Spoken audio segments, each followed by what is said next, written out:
What's up, James? Appreciate your question in regards to reputation management. So reputation management is a challenge. It's something that we do not offer as an agency for a number of reasons. Number one, because it's really expensive if you want to do it right. The costs include link acquisition, they include entity building and management. So things like you mentioned, like building Medium posts, building social profiles, all those things.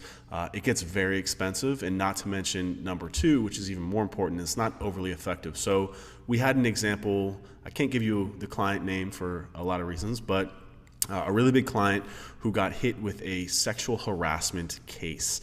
And it got picked up in Google News, especially now in the Me Too era. It got picked up in Google News, it got picked up and syndicated nationwide, and they wanted us, they demanded for us to help them clean it up because they saw it as an SEO issue. In reality, it's a PR issue, not an SEO issue. That's because there's not really a whole lot you can do to get things out of news. As you alluded to, there's only thing that you can really do is bury things.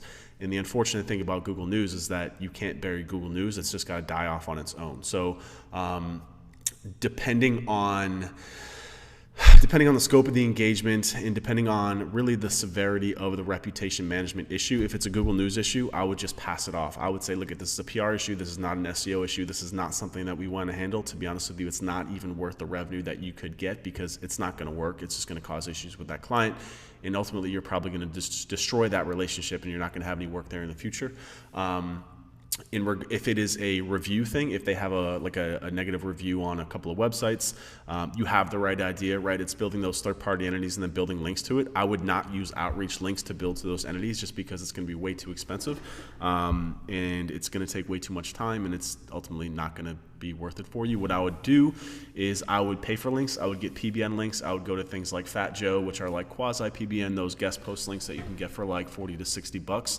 I would pass that cost directly onto the client. I would tell them exactly what you're going to do, to be honest with them. I would say, hey, look, in order for us to bury these things in the SERPs, that's our only option. We basically got to go black hat, gray hat, and hit these third-party entities with low-quality links because it's cost-effective.